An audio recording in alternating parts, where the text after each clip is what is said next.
dedicated to the memory of Walt Disney. In 1971, his love for America inspired the creation of the Hall of Presidents, a place to celebrate the optimism and goodwill he saw at the heart of the American story. Walt's vision was to honor the nation by honoring the American presidency.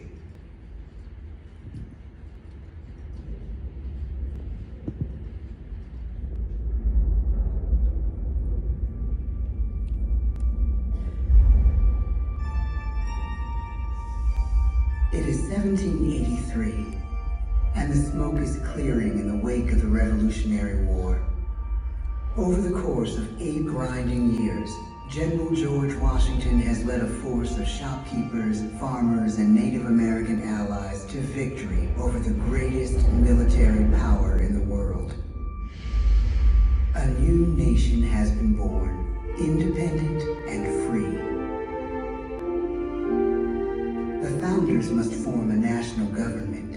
In 1787, through months of passionate debate, they create a written constitution. For the country's highest office, they imagine something new in the history of the world. A leader not born to power like a king or queen. A leader who has not seized power through conquest. A leader not separate from the people, but elected by the people, from among the people. We, the people. This is a new idea, an American idea. The idea of a president.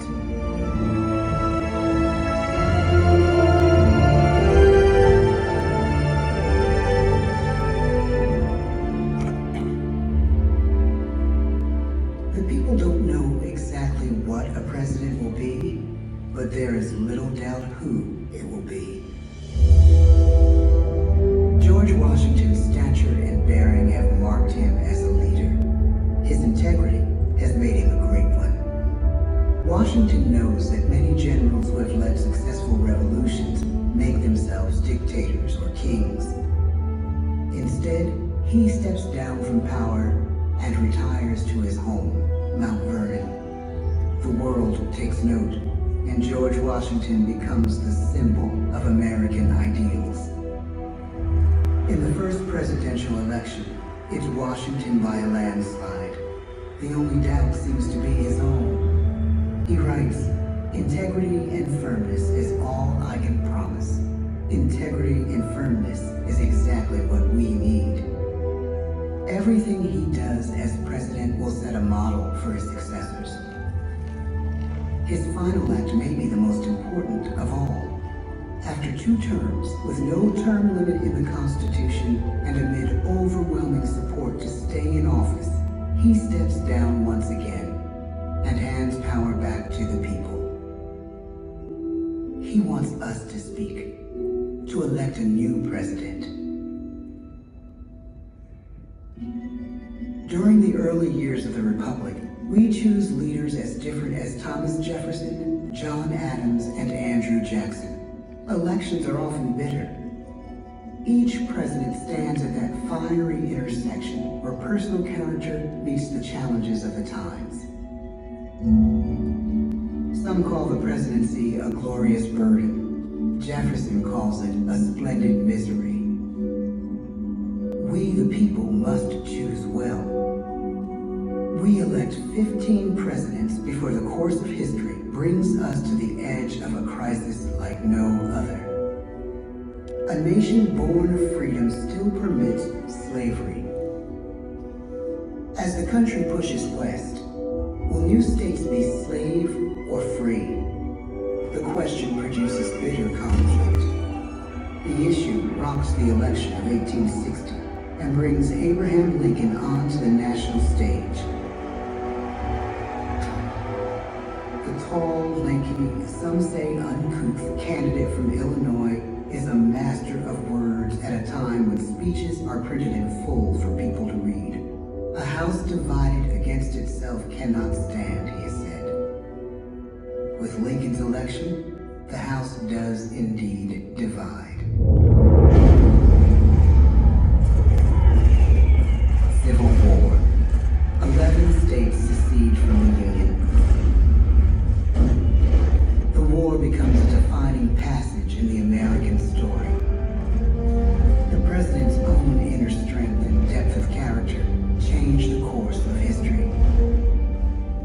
Lincoln had come up the hard way, on the American frontier, desperately poor, with less than a year of formal schooling. His early years were scarred by tragedy, the death of his mother, his sister, his first love.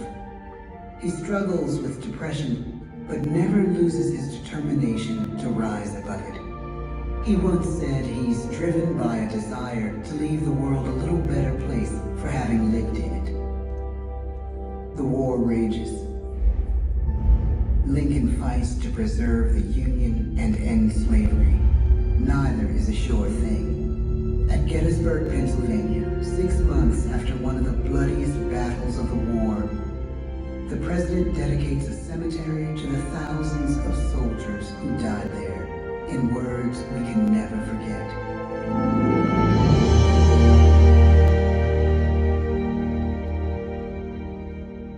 Fourscore and 7 years ago, our fathers brought forth on this continent a new nation, conceived in liberty and dedicated to the proposition that all men are created equal.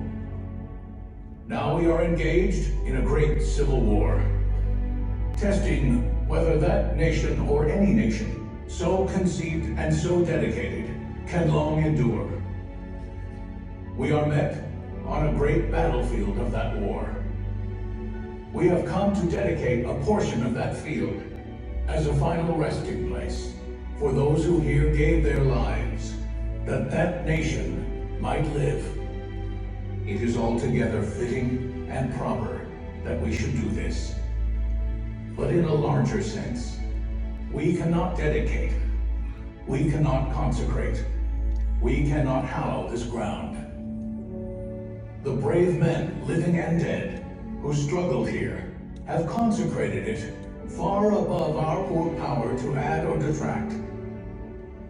The world will little note, nor long remember what we say here, but it can never forget what they did here. It is for us, the living, rather, to be dedicated here to the unfinished work which they who fought here have thus far so nobly advanced. It is rather for us to be here dedicated to the great task remaining before us, that from these honored dead we take increased devotion to that cause for which they gave the last full measure of devotion.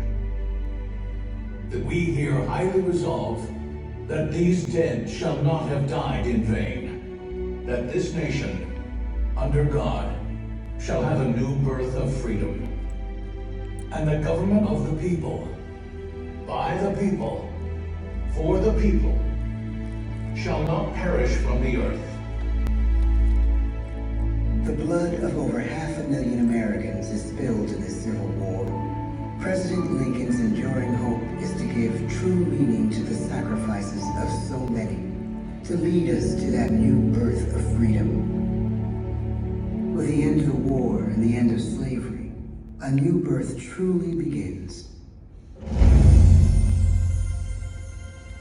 As we roll toward the 20th century, settlers roll west on wagon wheels and railroads connect the nation coast to coast. Millions of immigrants pour in from Europe and Asia. Population doubles. Our economy triples. Our standing among nations rises. We need presidents who can lead both at home and abroad. At the same time, a young Theodore Roosevelt is retreating from New York politics and personal tragedy. The death of his wife and his mother on the same day in the same house. In the Badlands of North Dakota, he rethinks his life and the life of his country. He returns stronger in body and spirit. His renewed energy is just what his country needs.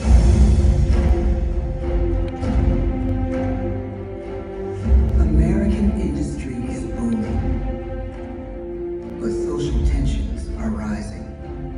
A progressive movement is bubbling up, pushing for change, and change is needed in the working and living conditions in cities. The gap widens between rich and poor. The demand for change grows stronger. Teddy Roosevelt is a knight on a crusade. He speaks with force and vitality in clear terms terms that make colorful headlines at a time when mass market newspapers have become the new media. To define his foreign policy, he borrows a phrase from an African proverb: speak softly and carry a big stick. But his greatest accomplishments are made at home. He breaks up giant monopolies, protects workers' rights, and calls for a square deal for all Americans, rich and poor, capitalist and wage earner. And a square deal for every man and every woman in the United States. He calls on America to be as great as the natural grandeur of its lands.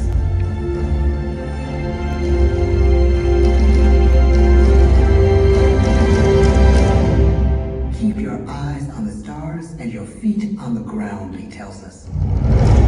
And we do.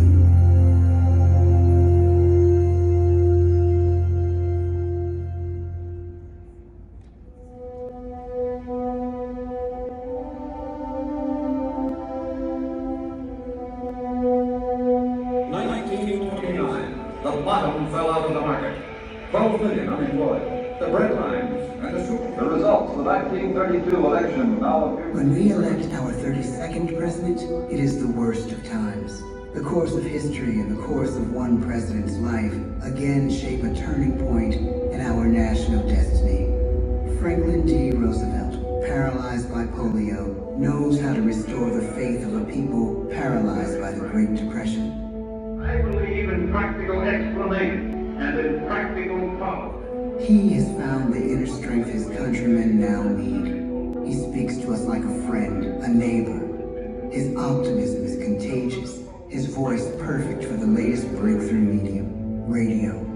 He calls us to believe we have nothing to fear but fear itself. And we do believe. Tonight's attacks on England are perhaps the most widespread of the war in the course of the day. But an even greater challenge dominates his final years in office: the Second World War.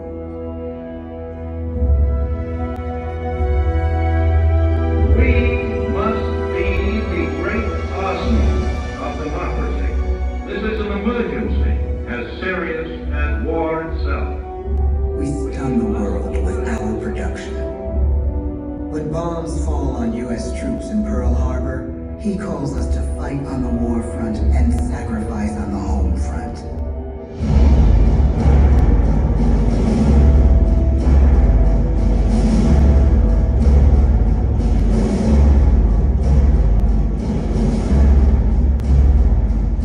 The harder the sacrifice, the more glorious the triumph. So spoke America in the year 1776. So speak Americans today. The world changes, the country changes, and yet, in one sense, what we need most from our presidents has never changed. A guiding vision that calls forth the best that America can be. Will outer space be developed for the benefit of all mankind? Or will it become another focus for the arms race? The choice is urgent, and it is ours to make. Ask not what your country can do for you. Ask what you can do for your country. But really, it's all of us who must overcome the crippling legacy of bigotry and injustice. And we shall overcome.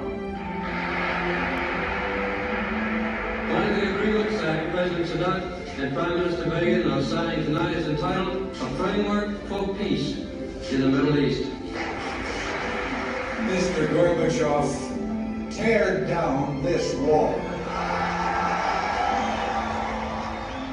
You have lost too much, but you have certainly not lost America. I can hear you. The rest of the world hears you. Loving this country requires the willingness to speak out for what is right, to shake up the status quo. That's America. Our presidency is no longer just an idea. It is an idea with a proud history. Ladies and gentlemen, the presidents of the United States of America.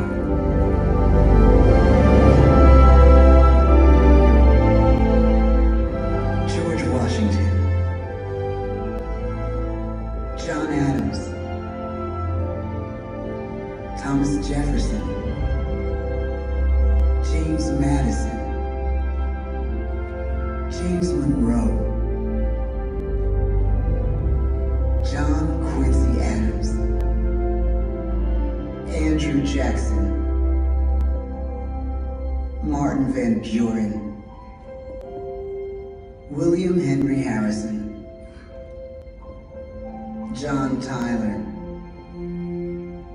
James K. Polk, Zachary Taylor, Millard Fillmore, Franklin Pierce, James Buchanan, Abraham Lincoln, Andrew Johnson, Ulysses S. Grant, Rutherford B. Hayes,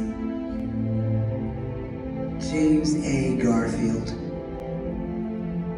Chester A. Arthur, Grover Cleveland, Benjamin Harrison, William McKinley, Theodore Roosevelt, William Howard Taft, Woodrow Wilson, Warren G. Harding, Calvin Coolidge, Herbert Hoover, Franklin D. Roosevelt, Harry S. Truman, Dwight D. Eisenhower, John F. Kennedy, Lyndon B. Johnson, Richard M. Nixon, Gerald R. Ford, Jimmy Carter, Ronald Reagan, George Bush, Bill Clinton, George W. Bush, Barack Obama.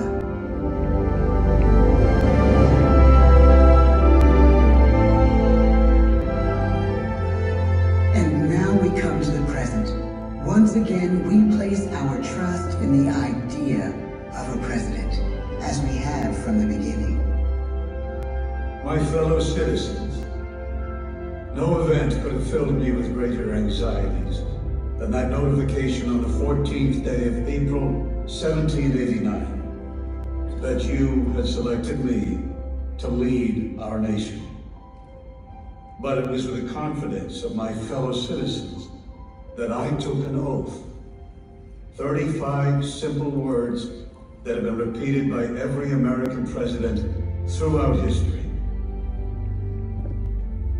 I, Donald John Trump, do solemnly swear that I will faithfully execute the office of President of the United States and will, to the best of my ability, preserve, protect, and defend the Constitution of the United States. So help me God. From the beginning, America has been a nation defined by its people. At our founding, it was the American people who rose up to defend our freedoms and win our independence. It is why our founders began our great Constitution with 3 very simple words: we the people. Since that moment, each generation of Americans has taken its place in the defense of our freedom, our flag, and our nation under God. These are the achievements of the American spirit. The spirit of a people who fought and died to bring the blessings of liberty to all our people. Above all, to be American is to be an optimist, to believe that we can always do better, and that the best days of our great nation are still ahead of us. It's a privilege to serve as the President of the United States, to stand here among so many great leaders of our past, and to work on behalf of the American people. The presidency of the United States is a role unique in the world, an office entrusted to each president by us, we the people. Therein lies the genius of that new idea, now over 200 years old. A new idea our presidents have turned into a great American idea again and again.